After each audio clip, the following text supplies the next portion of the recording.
Hey everyone, I'm DL Watson, and today we're going to be looking at something pretty cool. This is a tutorial that I released back in 2014 when Element 3D version 2 first came out. Here's the end results.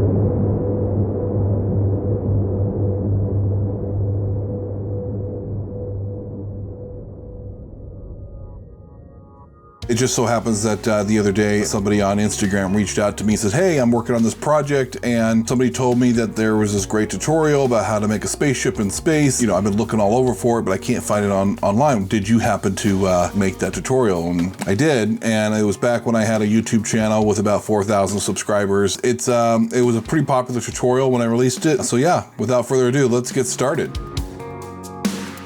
All right, so here we are inside of After Effects. Oh, side note, the audio in this kind of sucks because I didn't have these fancy little Rode microphones. Hope you enjoy. And I'm gonna come in here and create a new composition, and we're gonna make it a 1080p comp with 24 frames per second and 1 minute duration, and press OK. All right, so first thing we need to do is be able to create a new solid. So I believe that is Control Y, and we're just gonna write in Element 3D, and actually we'll go to the beginning here and just call this Spaceship, because that's what it's going to be. Space dash delete. Yeah, that's helpful. All right, Spaceship dash Element 3D. Okay.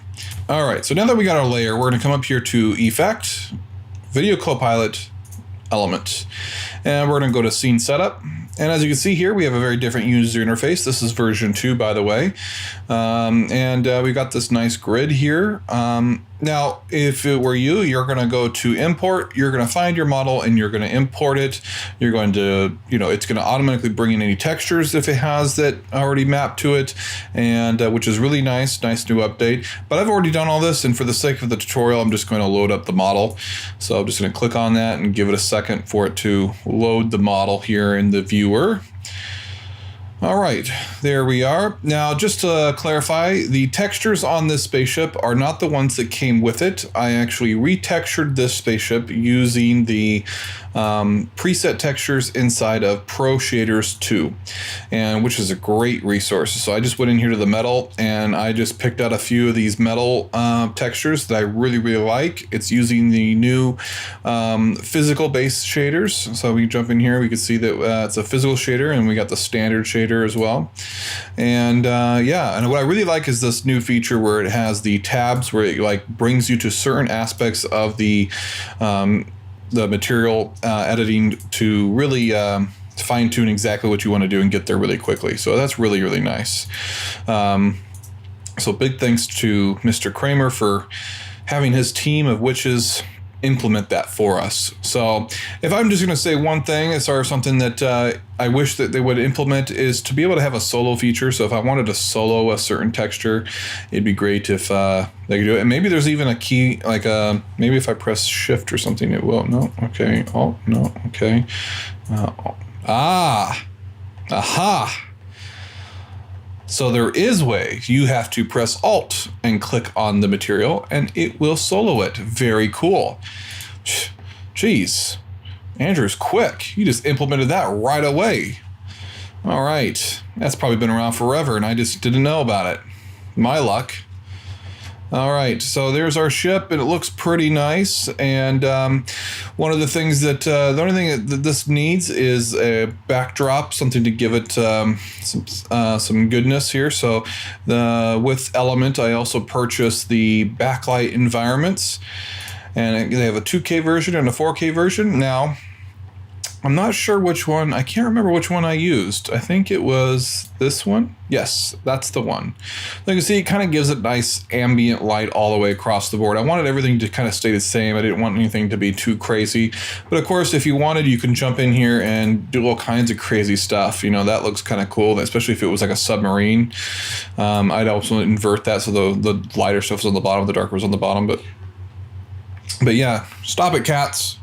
Sorry, my cats are fighting. Hey, you guys stop. Stop it. I'm trying to do a tutorial here. Jeez. Have no respect. Stop killing her. You all right, princess? All right. So one thing I just want to point out, because I know I'm going to add a glow filter to this later, I know that there's windows here and we got the bright light for the windows there. So if I press Alt and hold it down, yeah, sweet. You can see all the windows here. Very cool. And then obviously, whoever decided to UV map this, they also included the windows in with this kind of electric thing, but that's okay. We'll deal with it. But yeah, so anyway, the windows here, I don't want the windows to glow as much. And so what I did when I preset this model is I went into the glow effects and I brought it down to 0.2. That way, when you add the glow, the windows won't glow as much. But alternatively to that, when we go to the engines, they are using a similar texture, just a little bit more warm, but the glow for them is set to normal. So when you add the glow to the entire model, these will glow a lot where the windows will not. And I hope everybody understands that because I'm not going to explain it again. Okay. Now that we have our ship inside of After Effects here, we need to create a new camera. So we're gonna go up to Layer, New, and choose Camera. The reason why I do it manually like that is because Control-Alt-Shift-C is too hard for my little brain to remember. So we're gonna choose a 35mm focal length, and of course, I'm just choosing that because it looked good when I tried it out before, so we're just gonna stick with what I know. So we're gonna press OK. As you can see, that kind of shifts the perspective a little bit. Turn it on, turn it off, so yeah. So the next thing I'd like to do is I'd like to have the ship be moving. I want it to be just like in the scene in Alien where the Nostromo is first revealed. Now, I can't remember if it was on the camera was on the top of the ship or the bottom, but I'm pretty sure that it was in the top. Correct me if I'm wrong in the comments below, but I'm pretty sure the camera was on the top of the ship when it was revealed. What we need to do in order to get the ship to start moving is we need to create a null layer that will basically manipulate and control the ship, because I don't want to have to jump into element every time I want to adjust the ship. So what we're going to do is, because the actual ship itself is under number 1, group 1, that's what this stands for, then we go into group 1 here on the tab, and we come down to create group null, and we're going to choose the button create. And so what this has done is created a null layer with the pinned to the anchor point of the model. And what that does is it allows us to basically manipulate this model. So if I push the model forward, it will push it forward in Z space. And of course, if I make it back, it goes back in Z space. So because I know where I want my ship to end up, I'm going to go to the end of the comp, and I'm going to choose to push this all the way forward. And if you press Shift on your keyboard and then you scroll forward, it makes it move much more quicker. So now that we have that, we need to press the keyframe stopwatch there, and we're going to go forward, and then we're going to basically reverse it, and we're going to push it back towards us. And I'm realizing now that I could have just added a keyframe, but you know what? I like to make things as difficult as they possibly can. So now our ship is moving. So if we go into the top view, we can see that the ship comes in, looks really nice, and it just moves forward. We need to set up this camera. So what we're going to do is we're going to come down to the camera settings, to transform, and we're going to pick a point. I think I'm going to go to the 40-second mark here, maybe in between. And I'm going to turn on the orientation, position, and point of interest. Okay. We're going to take the camera tool, and I'm just going to push it up. Try to stay centered on the ship here. Something like that. Nice. That looks pretty good. And then I'm going to go to the front here, and what we're going to do is we're going to tilt the camera. And so I think it's about, offhandedly, I think it's like 309%.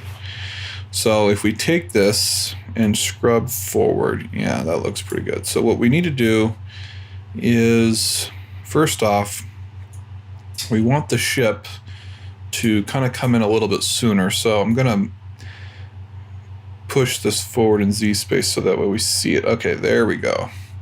Jump like that. All right, that's going to help me out. So I'm going to get the camera to pan straight down upon the ship. There, that looks good. Like that. A little bit more. By the way, just a note here, this is a, I'm actually, let's see what this model is. This model has 747,000 faces on it, and I'm running a screen capturing program right now, and I'm running it in real time with this 3D model, and I am not experiencing any lag. That just goes to show how powerful it is using the GPU on my laptop here, which I am running this on a laptop with a Quattro K1000 or Quattro K1100M graphics card. It's not the most top of the line Quattro card, but it's pretty nice. But yeah, even this is running really smooth, and it's pretty impressive. I can notice a big difference between this version of Element and the last version of Element. All right, back to what I'm trying to do. So now that we've got the camera pointed down, one of the things I want to do is I want to push the camera up of the ship. But as we do that, what it ends up doing is it ends up changing the orientation of the camera a little bit. So we're going to go back down here and just kind of fix that. We're going to push it right about there. Again, this is all just me. This is the look that I'm going for. You can certainly, choose your own thing. So that's why I'm spending a little time on this. All right, now that we got the camera the way I like it, I've smoothed out all the edges on this camera move, and I got this to be exactly where I'd like it to be. The next thing we need to do is start adding elements into our scene here. So the first thing I'd like to do is add a light. So I'm going to come up here to Layer, New, Light, and we're going to make it a point light. Now if I zoom out here, you can see where it's at. So what I need to do is I need to push this light back in Z space. So I'm just going to press the position here, and we're going to hold down Shift again, and we're just going to push this all the way back. We want this to be pretty far back there. About 14,000 is good. And then we're going to take this and kind of reposition it up here. All right, so now that I got the light there, I'm just going to go ahead and rename the light to Sun, and because that's where our sun's going to be. And as you can see, as we go back through the ship, we can see the light is reacting to the ship. Very nice. Looks pretty good. All right, so the next thing we need to do is I'd like to add a little flare to the sun and give it a little character. So I'm just going to go up here to Layer, New, and we're going to do a solid, and we're going to call this Sun Flare, like so.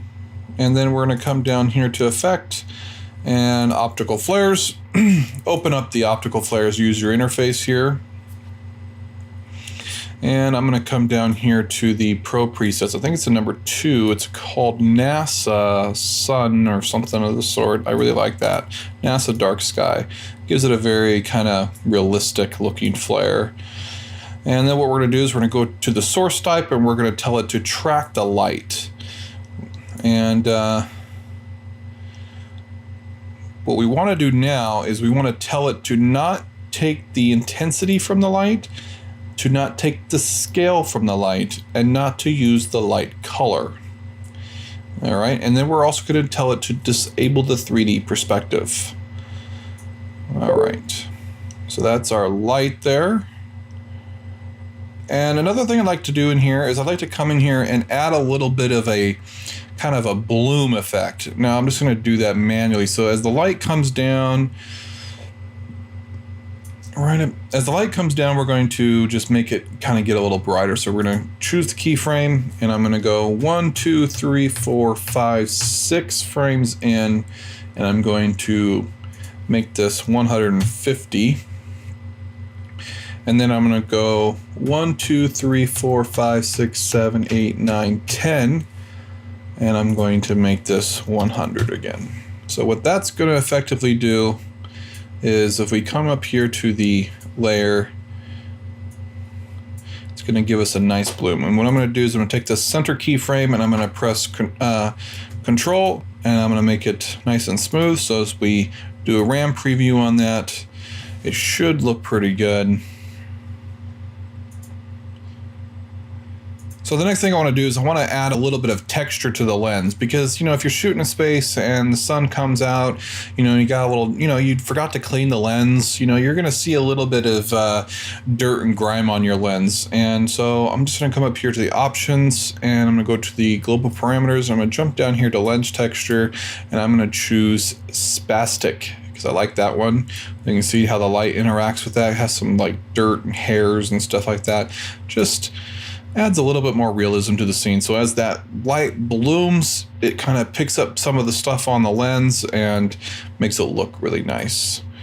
All right, so now that we've got our sun in there, now we need to start adding in some other elements. We need to add some stars, of course. So I've got a Milky Way texture, so I'm just going to drop that into the composition here. Looks pretty nice, and we're going to turn on the 3D box so that way it works in 3D space. But the problem now is that because we have a light in there, the 3D layer is now being affected by that light, so we need to turn it off the accepts lights, and we don't want it to accept shadows either.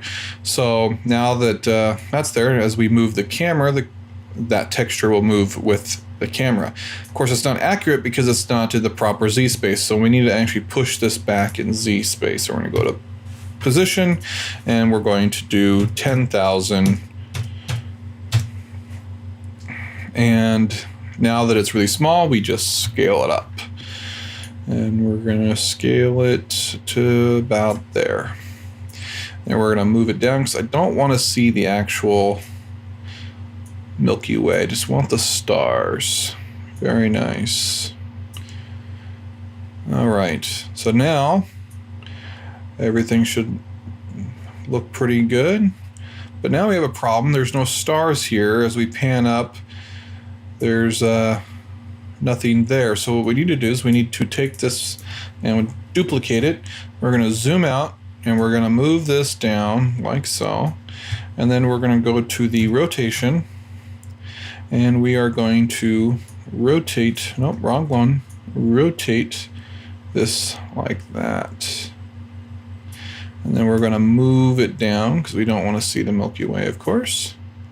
Now that we have the stars there, when we pan up, the ship will come over, and we won't see the transition because obviously the ship obscures it. And it's okay that we see some of the Milky Way there. That looks kind of cool.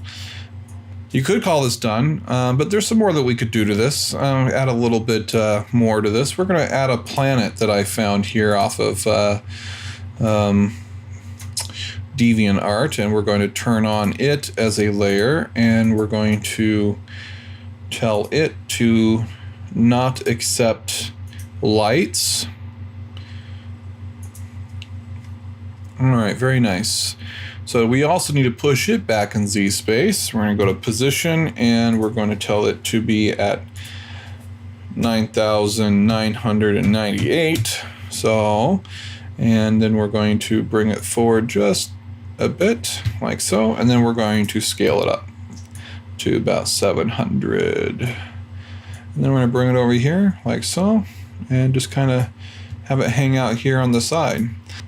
Now that we have our ship and our planet and our sun, there's a way that we can make this look a little bit less digital and give it a little bit more realism. And that just has to do with how Element works in itself. So what we're going to do is we're going to go back to the Element layer, and we're going to just turn on a few things that are going to make this look a lot better. One of the things is called Ambient Occlusion. And I just want you to look at the bottle here and just see how we have the light here, and we have it pretty bright and all that stuff. But what we need to do is create the shadows between the objects, because that's what's actually going to make this ship look real. And so we're going to come over here to Ambient Occlusion, and we're going to turn on Ambient Occlusion. And look how much better that looks. Now that we have this kind of dirty looking ship and we got shadows between objects, and it just looks really nice. Now, what's cool about this is you can adjust all this. You can tone it down as much as you want. You can make it as extreme as you want. You know, you can make it really dark if you want. I don't think that's necessary, but I do like the 13%, and I think that makes it look pretty nice. Now, when you first start this off, make sure you turn your samples up, and that you have the high setting. You can also do ultra, which is a little bit slower. Not so much on this system, but it could be on other systems. So the next thing we want to do is we want to add a little glow to these engines, because they're pretty hot. So we come down to the glow settings here, and we're going to enable the glow, and I think you can adjust how much you want that to glow, but I think just a subtle effect looks good. We're going to do 0.2 just to give it a nice subtle look. Maybe 0.3. Yeah, that looks nice. All right. That's looking pretty darn good. All right, so there's other things you can do. You can obviously increase the sampling and aliasing if you wish. I'm not going to do it for this just because I'm running a screen capturing program, but you could definitely do that. And we're pretty close here. The only thing that I think needs to happen is, because this is coming so close to a planet that has this nice color, I think we need to add a little bit of blue cast to the side here of the ship.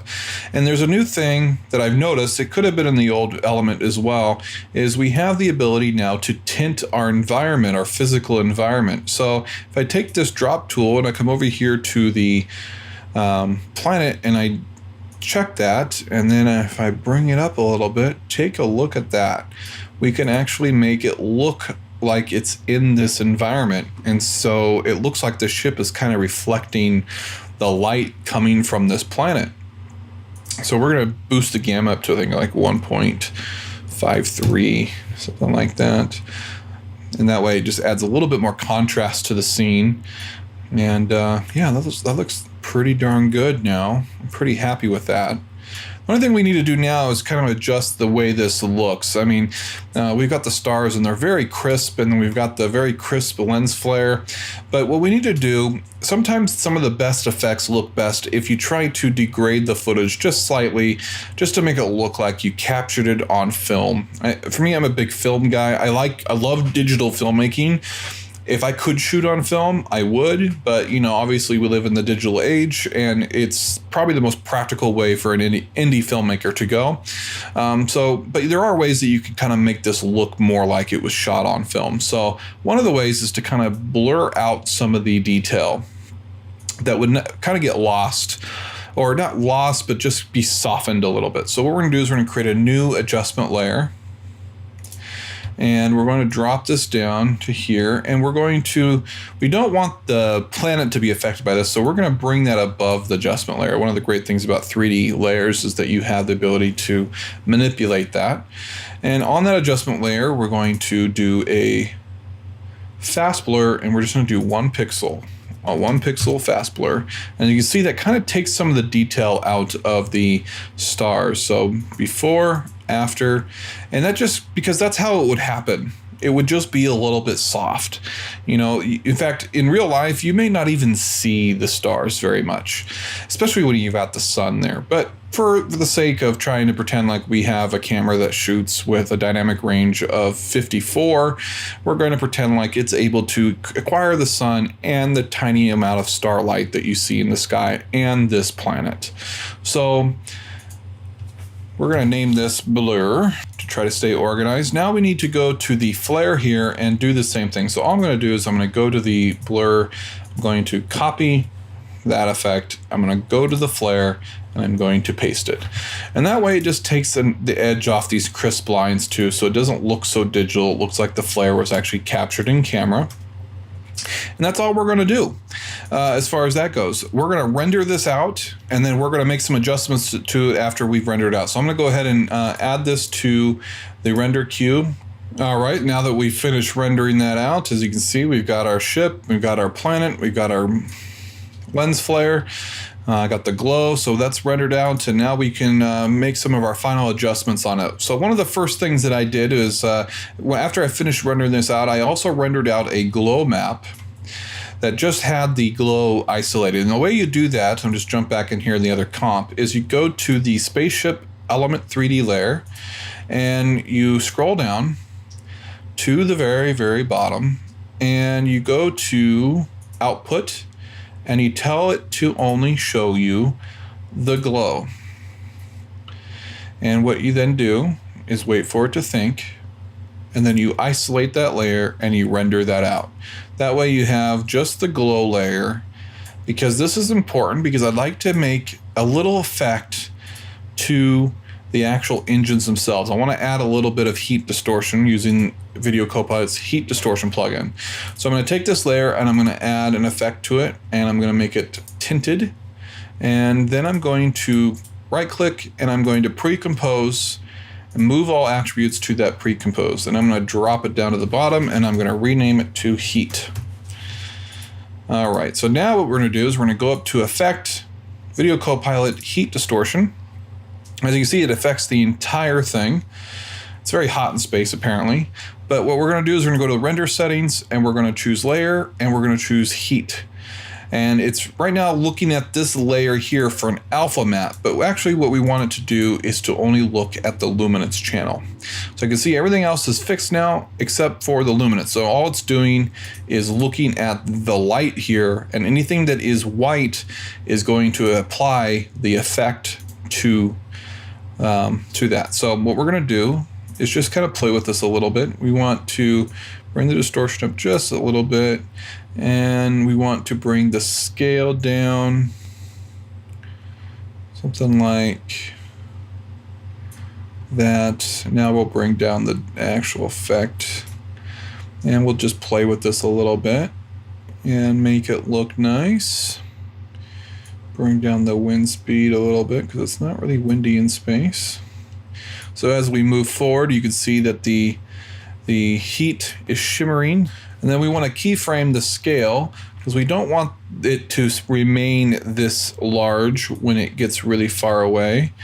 So when we get to about here, we're just going to bring down the scale to about 5. Just so that way. And then we'll also come back to the front here, and the distortion amount will keyframe and bring that down as well. And we'll bring it to 1. That way,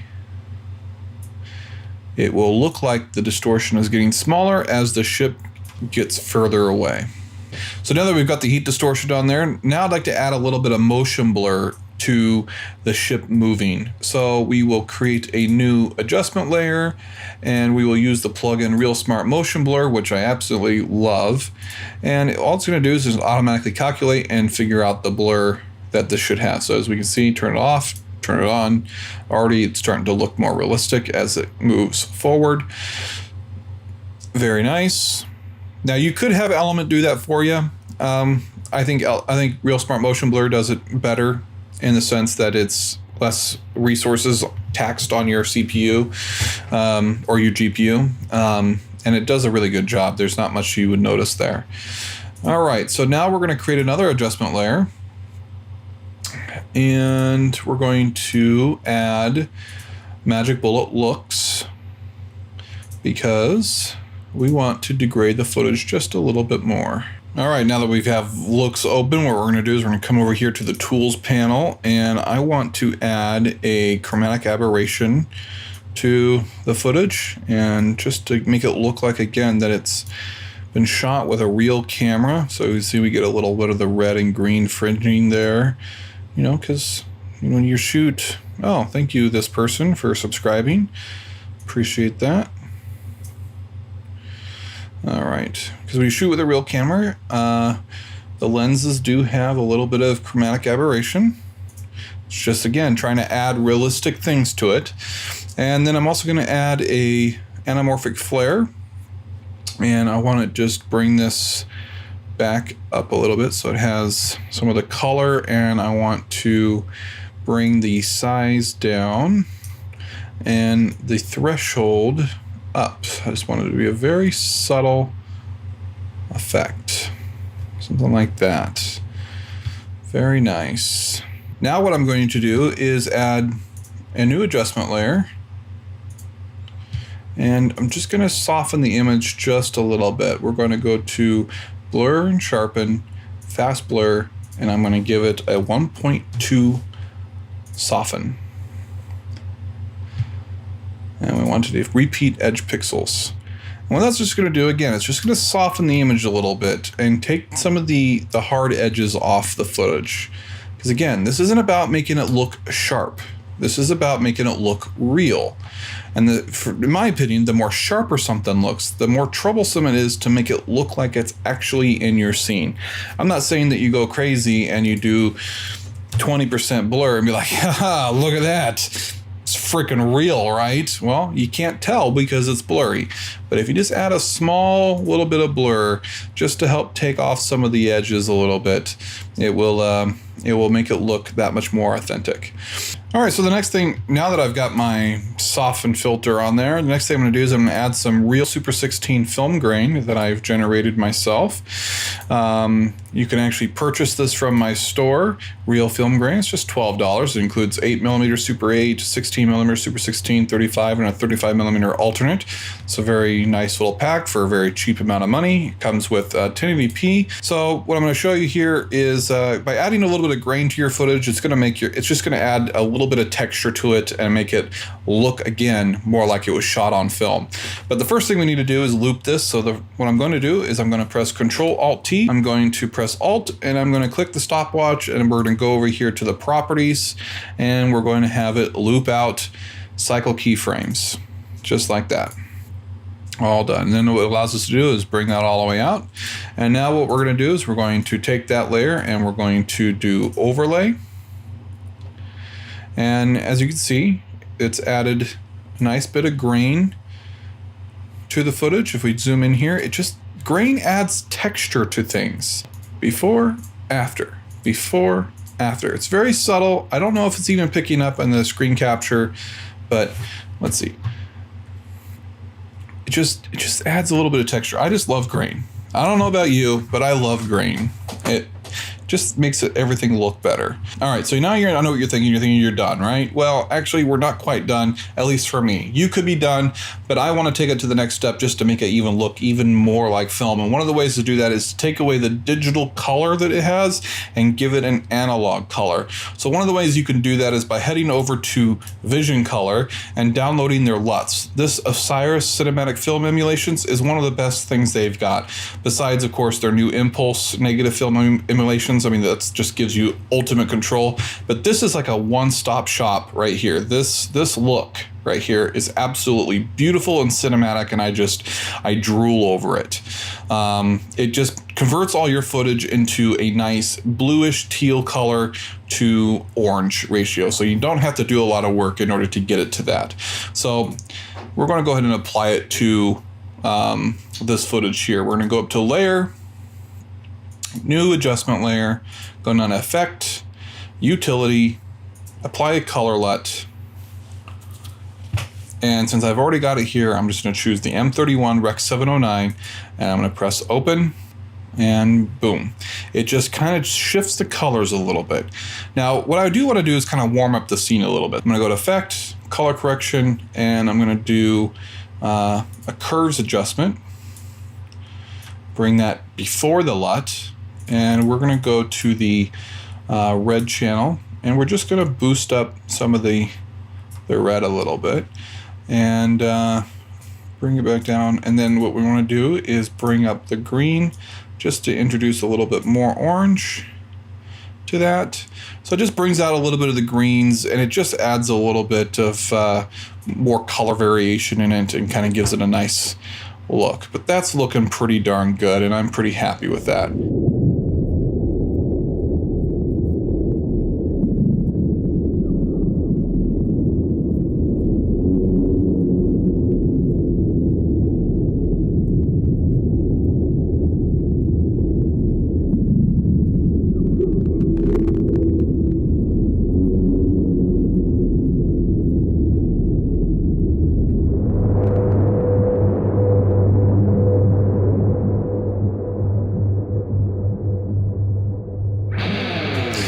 hope this tutorial was helpful for you. It kind of gives you some ideas about, you know, what the workflow is like with Element 3D, and some tips on how to you know, to kind of degrade the footage just ever so slightly and to apply color variations and LUTs in order to make it look like it was shot on film.